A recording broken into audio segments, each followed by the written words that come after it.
जी, इस बार हमारा नारा है संविधान बचाने का और पीडीए को आगे बढ़ाने का है।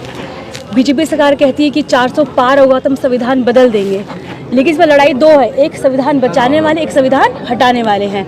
मैं यही कहूँगी कि इस बार जनता समझ गई है, इसका परिवर्तन होगा कि बीजेपी सरकार ने जो भी वादे किए 10 साल में वादे किए थे, मैं कहती हूँ आप सबका प्रश्न करने का अधिकार है। आप मीडिया वाले उनसे प्रश्न कीजिए और उनसे सवाल कीजिए, क्योंकि आप लोग सिर्फ सवाल करते हैं जो विपक्ष वालों से, लेकिन आप अपना सही काम करेंगे और सवाल पूछेंगे बीजेपी वालों से। चुनाव से पहले कभी राजनीतिक गतिविधि? जी, मेरी 25 साल, अभी मेरे 5 महीना हुआ है। मैंने पहले एजुकेशन कंप्लीट किया है कि अगर मैं वकालत कर लूँगी, अपना अधिकार समझ लूँगी, मैं अधिकार समझने बाद तभी तो लोगों के बीच में जाऊँगी, उनका अधिकार बताऊँगी। अगर मुझे अपने अधिकार के बारे में पता ही नहीं कि हमें संविधान ने क्या क्या अधिकार दिया है, क्या स्पेशल राइट्स मिले वुमेन को, क्या फंडामेंटल राइट्स मिले हैं, अगर मुझे यही नहीं पता हो जनता के बीच में क्या बताऊँगी क्या क्या उनको अधिकार मिले। इसलिए मैंने पहले पूरी पढ़ाई की है, इसके बाद मैं पॉलिटिक्स में आई और मैं 2022 पिताजी के चुनाव में भी एक्टिव थी काफ़ी, और मैंने एज अ करियर पॉलिटिक्स अपना रुचि रखा है हमेशा से, तो मैं पॉलिटिक्स में। मछली सर में क्या मुद्दे लेकर मैडम जाएंगे?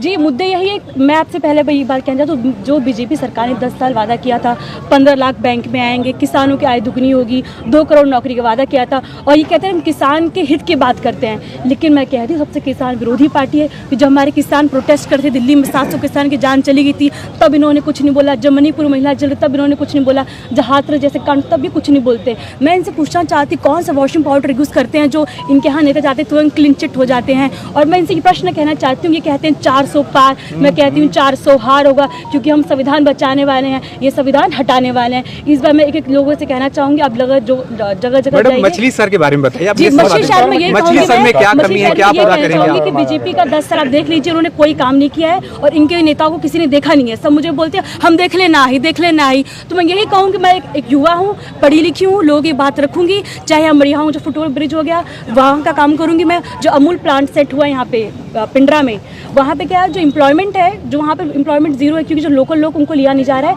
गुजरात से लोग आ रहे हैं वहाँ एम्प्लॉयमेंट के लिए। तो ये बड़ा मुद्दा है कि आपने जब अमूल सेटअप यहाँ पे किया है पिंडरा में, तो वहाँ के लोगों को क्यों नहीं ले रहे? ये एक बड़ा मुद्दा है। काशी द्वार जो मुद्दा है, और सबसे बड़ा मुद्दा है जो शिक्षा भर्ती में जो पेपर लीक हो रहे हैं, जो अन्याय हो रहा है, उसकी आवाज उठाऊंगी मैं। पीडीए को लेकर कितना असर रहेगा? मैं ये कहती हूँ आप मेरी योग्यता पे सवाल कीजिए। क्या मैं कैपेबल नहीं हूँ? क्या मैं कैपेबल नहीं संसद में आवाज उठाने के लिए?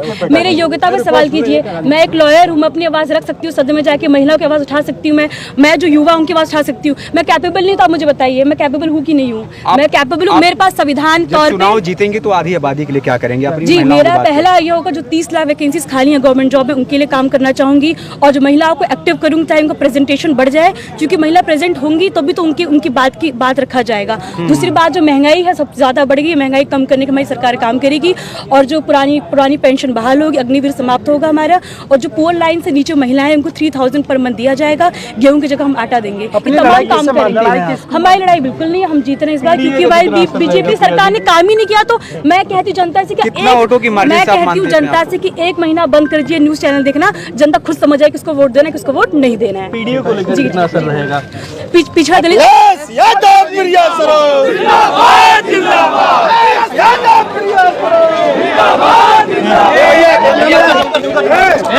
जो अमूल प्लांट सेट हुआ यहाँ पे पिंडरा में, वहाँ पे क्या है, जो एम्प्लॉयमेंट है, जो वहाँ पे एम्प्लॉयमेंट जीरो है, क्योंकि जो लोकल लोग उनको लिया नहीं जा रहा है, गुजरात से लोग आ रहे हैं वहाँ एम्प्लॉयमेंट के लिए। तो ये बड़ा मुद्दा है कि आपने जब अमूल सेटअप यहाँ पे किया है पिंडरा में, तो वहाँ के लोगों को क्यों नहीं ले रहे? ये एक बड़ा मुद्दा है। जिंदाबाद